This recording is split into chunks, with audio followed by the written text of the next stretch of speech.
Welcome to Empowered by AI, the podcast for women entrepreneurs ready to harness AI to take their businesses to the next level. I'm your host, Michelle Muncy-Silva, founder of Innovative AI Studios. You may have left corporate life to start this entrepreneurial journey, but you don't have to go it alone. Here, you'll find a supportive community of like-minded women and an invaluable thought partner each week, as my guests and I share actionable insights you can use right away. So let's dive in together. Diane, I am so excited to talk to you. I am really looking forward to hearing what you have to say about AI, about women in the entrepreneurial space, because you've been in website design and digital marketing for over 17 years. So you're bringing some rich experience to the table that I think we're going to benefit from. What first sparked your interest in designing websites and helping small businesses? It was I fell into it by accident. It was nothing I went to school for or sought out to do. I was trying to be a novelist, actually, and I was in a bunch of writers groups in Chicago. And this girl came in one day. This was 2004 or 5, probably. And this girl came in one day and she was like, "Oh, I just got a new website." And this was back when websites were new and weird. And we were all like, "Oh, let's see, whatever." And she was like, it was just the ugliest thing I had ever seen. I just was like, "Oh my God, that's terrible." And she was like, "Yeah, I only paid $400 for it." And I was like one of those things made you think, right? Because of course, back then that seemed like a lot of money for this weird, now that's nothing for a website. But back then it seemed like that's pretty decent money for this online business card. And I thought, I bet I could do better than that. So I taught myself Publisher and then taught myself Front Page and then taught myself some code and then taught myself Photoshop. And before you know it, I was making more money from building websites than I was from writing unfinished novels. It just became a thing. It just took off. And then I just really fell in love with it. It's really perfect for me. I love the marketing psychology. I love the design. I love the creativity and I love the strategy. It's a really good blend of a bunch of things I really enjoy. And I love that you say that, because Sway Rise Creative is built around strategy, design, and interestingly enough, soul searching. Yes. So I want to talk to you about that. It's like, how did those come together? Because that's a key piece of how you work with your clients. And I look at websites occasionally and think, wow, could have done a little soul searching there. Oh, and I'm speaking of my own websites, so nobody else to blame but myself. So I'm curious how those principles came together for you. Oh, awesome. Yeah. So I noticed pretty early on, I didn't really know anyone else who was in business for themselves. Everybody I knew was working a 9 to 5. And like I said, I really fell into web design. So I was always looking for, okay, how do I do this marketing thing? How do I make it work? What's the right way to market, grow a business? I'm on the hunt for the solutions. And I realized pretty quickly, partly because I was seeing it, but I was really seeing it in my clients. I was witnessing it in my clients, that there were a lot of clients that I saw who were killing it, that were breaking all the rules. And they were just really clear on who they were, what was amazing about what they did, who needed it, and how to talk to them. And I was like, that's interesting. And maybe they weren't on social media, or they weren't growing a list, or they weren't breaking whatever major online business marketing rule that was out there. And they were doing a great job. And so what I started to realize when I started to work with clients, I started to ask, instead of just asking, what colors do you want and what fonts, and send me your pictures, instead of focusing on that stuff, I also started asking them questions of, what do you really enjoy about what you do? What's really fun about it for you? And then I found places to put that in the copy. Or what's your favorite thing about your clients? Or what's a really great win that you're proud of that happened? And when I started getting those answers from clients, I was like, man, that's where the copy is. Those are the rich answers. That's the stuff that really makes a site shine. So yeah, if you combine really smart marketing strategy with a little bit of like soul searching, you can come up with a better business plan, in my opinion. Mm-hmm. And you talk about that being incredibly practical for an entrepreneur, even going so far as to say that your website is your best employee. So Yeah, for sure. elaborate on that a little bit. Like, how does that function as a problem solver for your business? Sure. So your website should be doing 3 things for you. It should be attracting clients, bringing in clients, converting clients, and it should be lifting the admin burden of your business. So really quickly, I'll run through them. It should be attracting clients and bringing clients in with good SEO or a good referral system or something that brings in traffic. And then it should be converting that traffic. A lot of people make the mistake of thinking about their website as like a two-dimensional display of information. But if you can shift your thinking to thinking about your site as a three-dimensional journey that you walk people through, then no matter where they are in their customer journey or how problem aware or solution aware they are, you can guide them toward your solution, like whatever it is that you want them to do, whether that's sign up for your list or book a discovery call or whatever they're ready for. And then finally, if you've got a really good website, it's not only doing those things, but it's also lifting some admin burden. It's automating your intake. It's automating maybe your offboarding. It's maybe, developing a really stellar FAQ section so your VA doesn't have to spend so much time on customer service. It's figuring out, of course, that's for a more advanced business, but once you get to that point that you're established, you've got to think about how to use the website to save you money and increase your bottom line. I love that. And Squarespace seems to be a core tool in your design process, right? So why do you prefer it? How do you leverage it? Ooh, there's passion here. Oh my gosh, it's so amazing. It's amazing. Squarespace is my new best friend. So when I started building websites way back when, like I said, I started in like Publisher and Front Page and all the old school Dreamweaver and all that stuff. And then pretty quickly I started building sites in WordPress because if you were serious about building sites, you had to use that platform. It was the only one that was really customizable. It had a good framework. That was it. That's really the only option. Now, that is not the case. And Squarespace in particular, in my opinion, is stellar to work with because it fixes all the problems that gave me a nightmare with clients. I know now I feel so good launching a site for a client because I know they're not going to struggle to update it. As opposed to WordPress, where how do I add a hyperlink again? I don't know. I don't remember. It's not what we call a WYSIWYG site. It's not what you get. Like you have to do changes on the back end and then publish to see what it looks like. And Squarespace is just so intuitive and it's so clean. Like probably half my clients, I can just send them videos even to launch their site and they can just do it in 10 minutes. It's so tech friendly. So I really love working with Squarespace because I can give clients a stellar site and know that they're going to be happy with it. I love it. And automating workflows is another service that you offer, right? So what are some of the most impactful automations for small business owners? The biggest ones are, like I said, like lifting that admin burden. You're going to want to look at where are the bottlenecks in your business? So where are the constraints, particularly in onboarding and offboarding? Those are usually two big areas where your website can help and do some heavy lifting. Any Q&A, any answers, any customer service issues, almost any issue that you're having repeatedly, there's some way to stick it on the website, put the solution on a website and put it in a system or a process. If you can identify like what and where the bottleneck is, we can probably put something on your website to help ease the burden, whether that's decreasing churn in your membership or, like I said, saving your VAs some time with Q&A and stuff. But yeah, that kind of stuff. That's what I would look at. Yeah. And do you see any areas where you're bringing a particular tool to the table? I know you talked about SEO being a big part of your process. Is there a particular tool that helps you with that? Well, I would say not especially. It depends really on what the business owner needs. Squarespace, I think, is the core tool that I would say. Mm-hmm. Then you just add on the email marketing platform that's right for you. Mm-hmm. Yeah, it just depends on what you need. And everybody's business is different. Acupuncturists have a different sort of workflow than therapists, and everybody has their own things that we would integrate into the site. And you've worked with hundreds of clients at this point.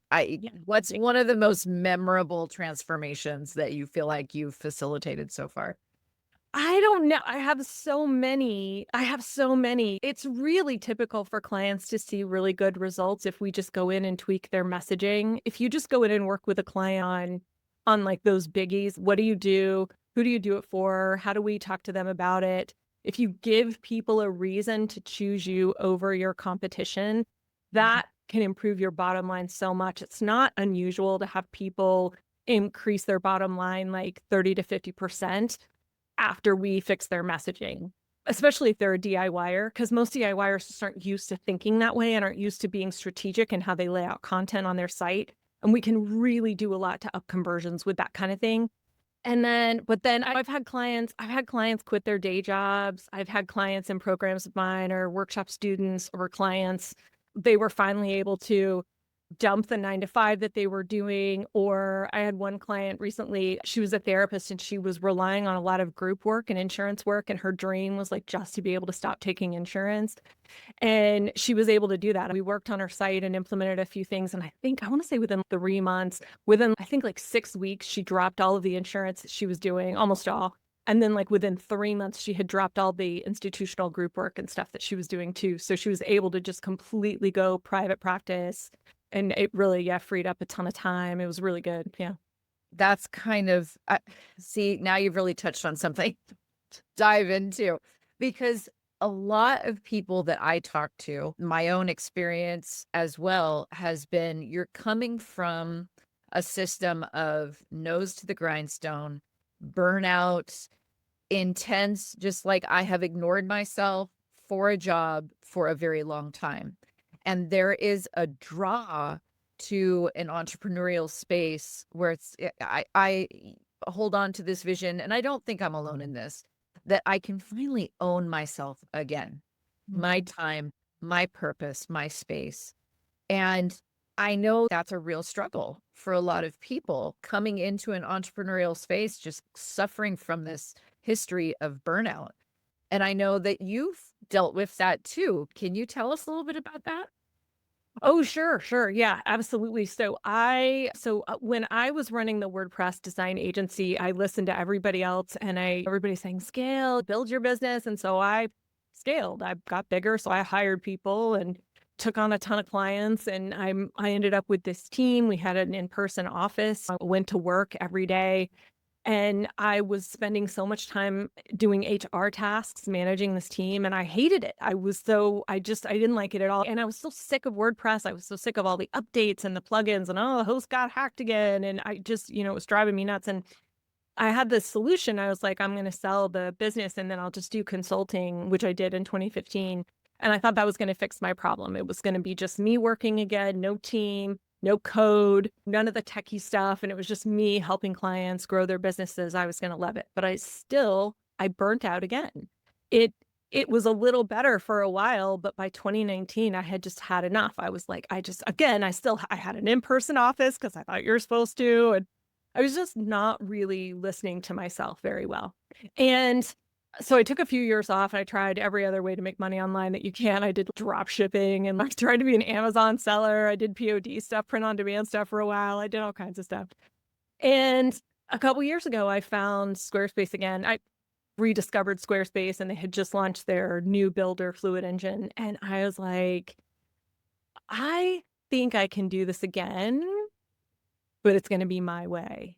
And I started the business again and I was like, I'm going to run this the way I want to run it. And let's just see if anybody hires me. Maybe they won't. Like one of my big things is I hate talking on the phone. I hate it. I don't want to talk to anybody on the phone ever. No, get off the phone with me.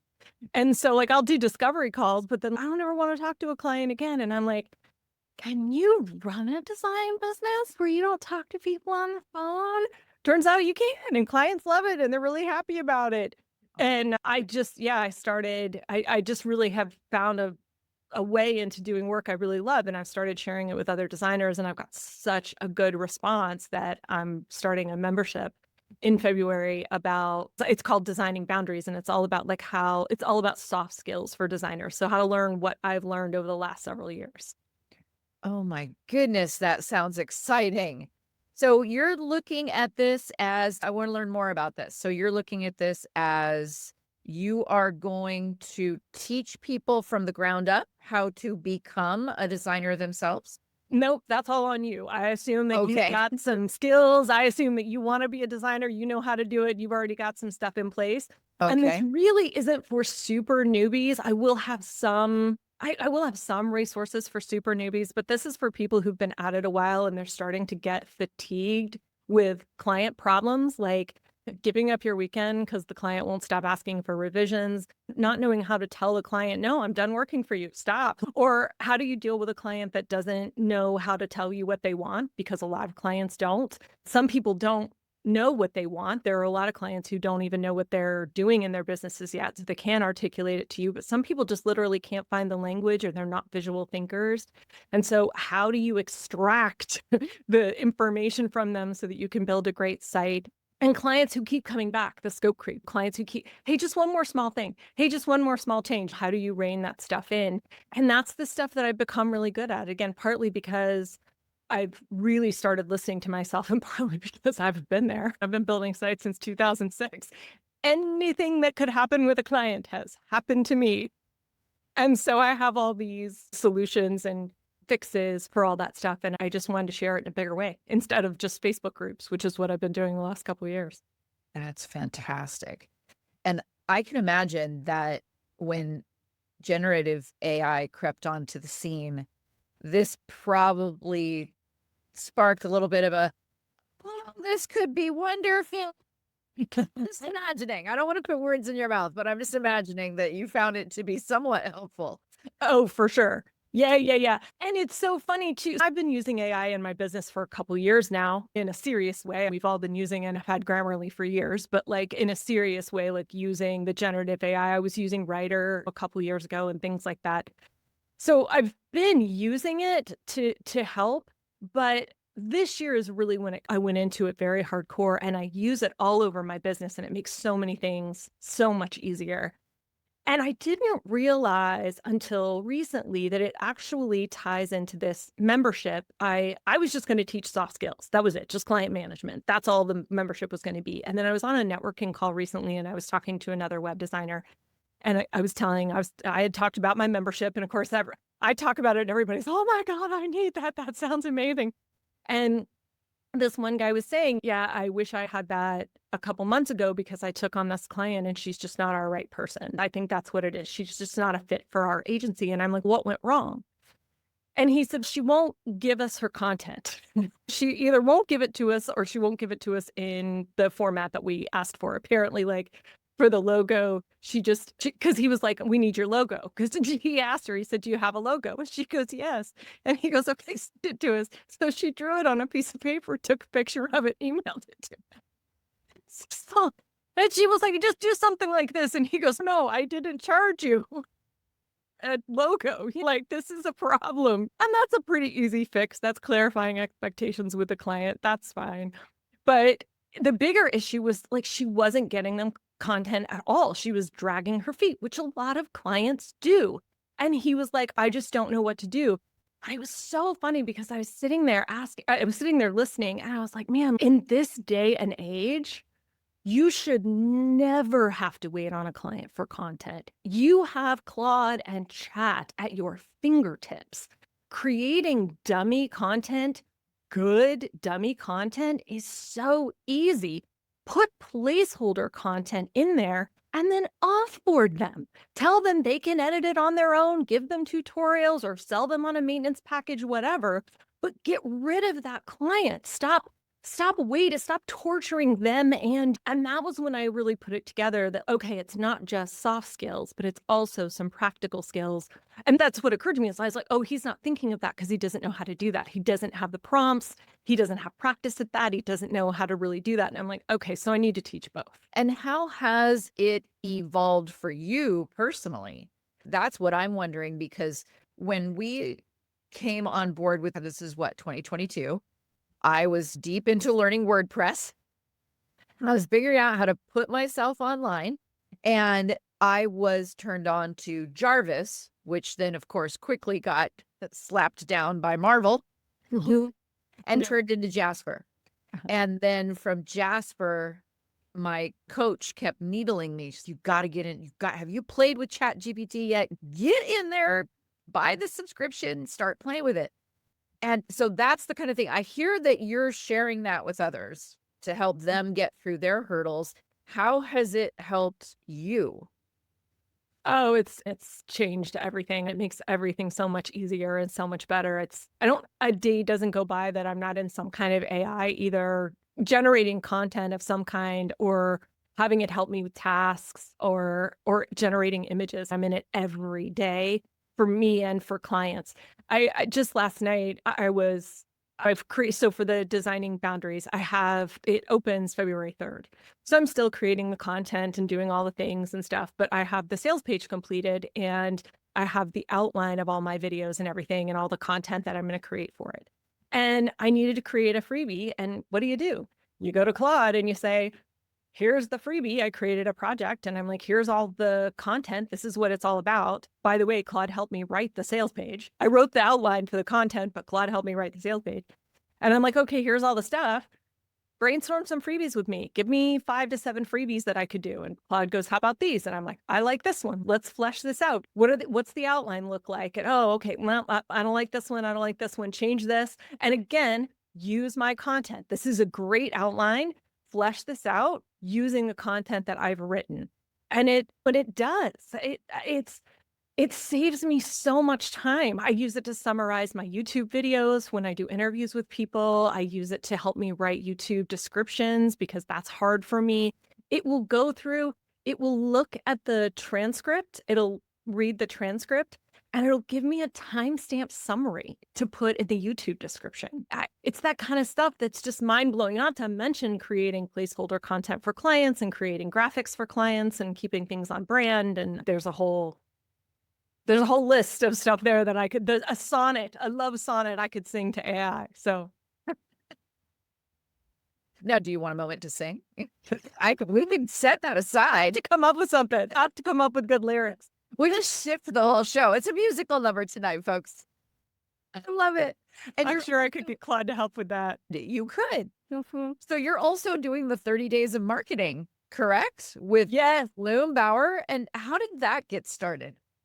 Oh, that was such a fun thing. So Bloom and I are friends and we talk on a regular basis about our businesses and what we're doing. And I'd taken similar programs like that in the past where people were like, look, just look at what I do. Just look at what I did. I'm launching my program or I'm doing this thing. Look at how I'm doing it. And you get to see a pro kind of market something to their list, get something out there, do a webinar launch or whatever. And it's really motivating to see somebody go through the day-to-day. And I was like, we're not famous, but we know our stuff. I'm running a nice little business over here that I like. In a way, I think that's even more valuable to people. If some big fancy 7-figure entrepreneurs watch me launch my program, it's, no kidding. Of course, you had a fantastic launch. You've got 50,000 people on your list. Big fat hairy deal. Watch somebody who's like you. Maybe I'm just a step or two ahead of where you are in your business. Watch what I'm doing. See how I'm using these tools, see how I'm using AI, see how I'm interacting with clients, and see how I'm leveraging my time and energy to create what I hope is going to be a successful launch. That's absolutely fantastic. And I am really happy to be a part of it. The fact that you bring up that someone like me doing this, it's that you're reminding me of what a friend of mine says. I'm the 5th grader teaching the 4th grader. That's Yep. what she constantly is talking about. I have this much more experience and I just want to show you what it looks like in this environment. Yep. And you're pulling them up. And I absolutely love that because I agree with you 100%. I do not need to hear from one more person that has a 7-figure email list. I don't know. No.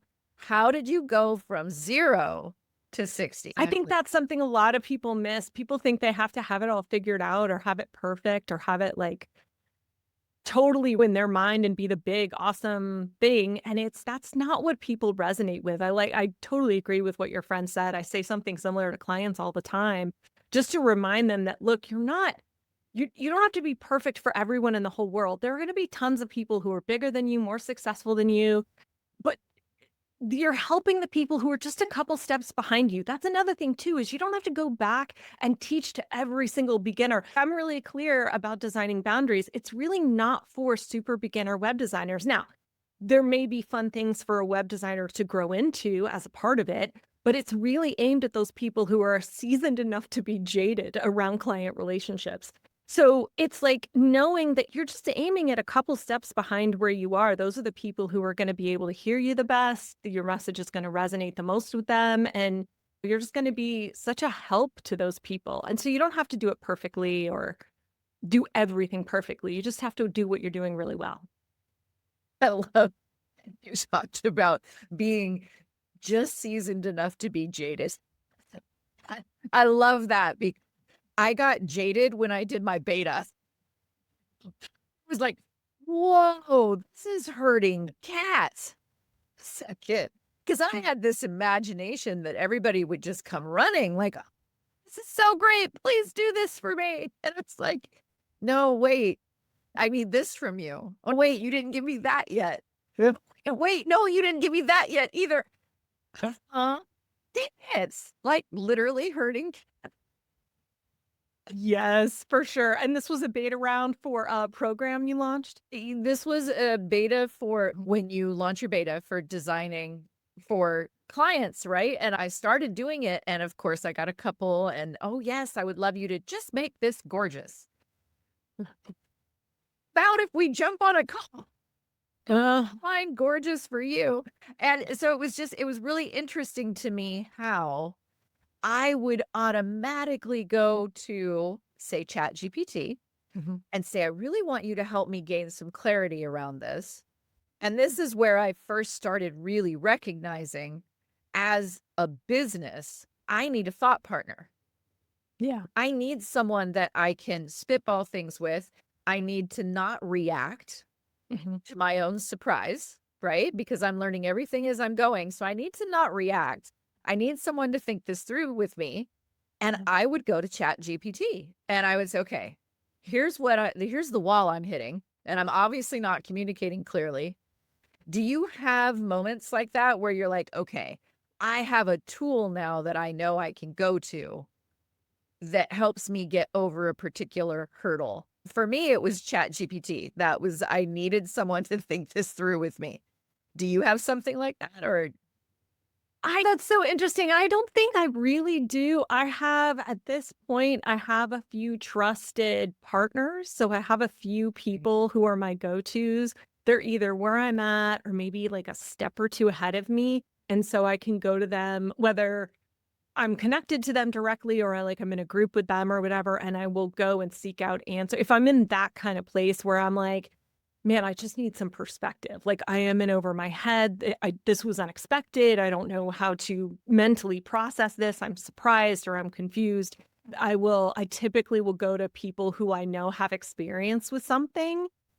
But I do go to chat, and Claude's my go-to, but I do go to AI a lot for strategy help, for things like that, where I'm like, what am I missing here? I think I want to do this to promote this thing. What else am I missing? What else could I do? That kind of stuff.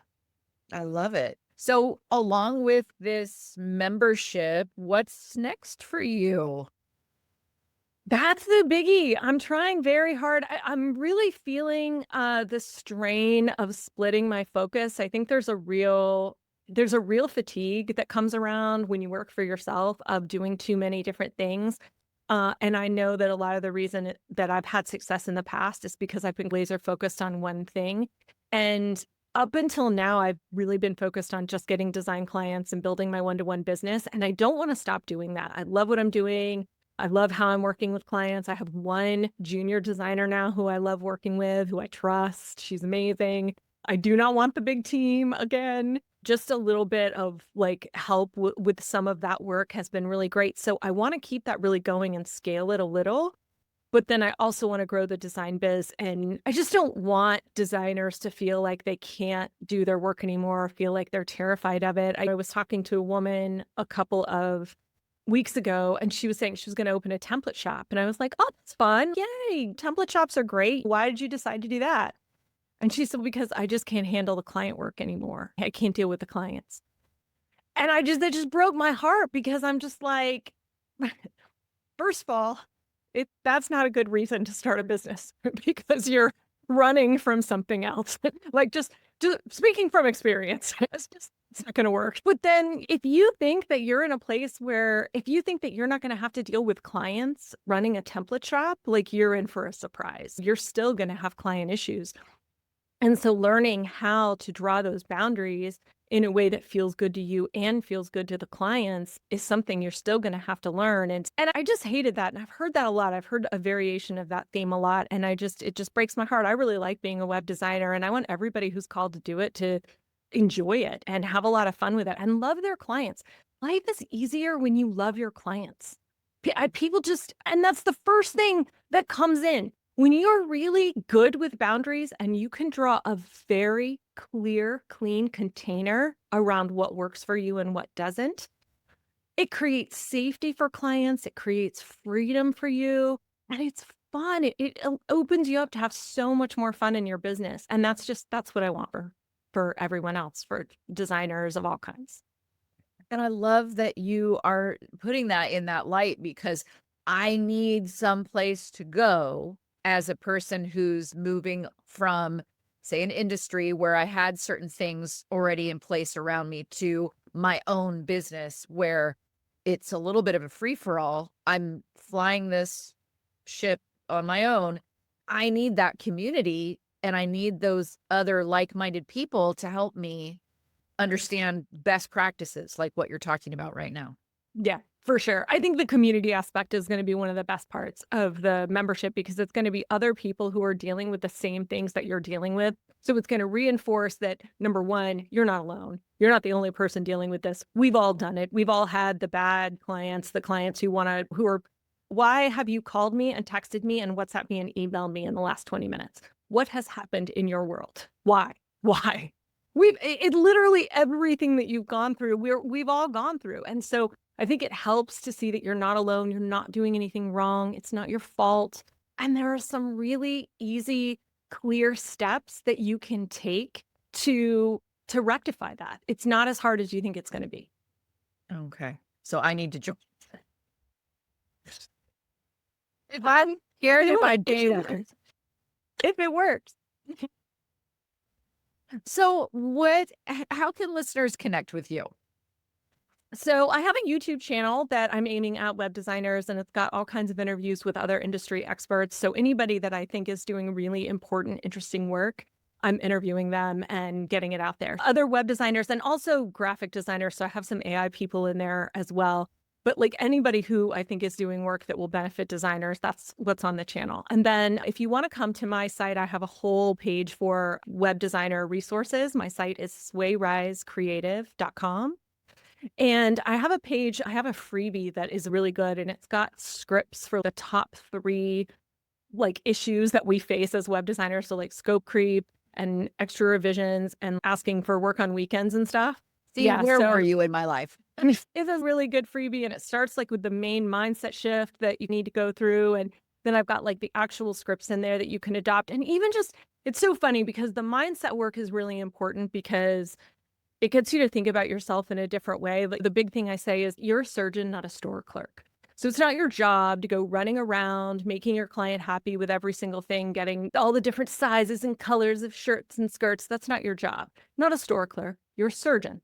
You're an in-demand expert here to solve their problem. And they need to come in and sit down and be quiet and listen to you and listen to what you say and follow your guidance and expertise. And so when you start to make that shift, and we talk about that a lot in the course, but when you start to make that shift, it starts to make a really big impact in how you see yourself. But then on top of that, when you actually read the scripts, I think it solidifies it in your mind of, oh, that's how I can say that. Oh, yeah, that doesn't sound bad. That doesn't sound confrontational. It doesn't sound negative. It's actually really positive and encouraging, but it's drawing a really clear line. So if you want that freebie, you can go to swayrisecreative.com/blueprint. We are going to link that in the show notes. Guaranteed. Awesome. I love it. Diane, it has been so lovely to talk to you and learn from you. This has been so valuable. Awesome. Thank you. Yeah, this has been a pleasure. Thanks so much for giving me a chance to talk about what I love. It's really fun. Thank you for tuning in to Empowered by AI. If today's episode sparked ideas, don't wait. Follow the link in the show notes to visit innovativeaistudio.com and download your free resource created to help you put today's insights into practice. Be sure to subscribe so you don't miss out on future episodes packed with more tips, tools, and inspiring stories. Until next time, stay empowered and keep innovating.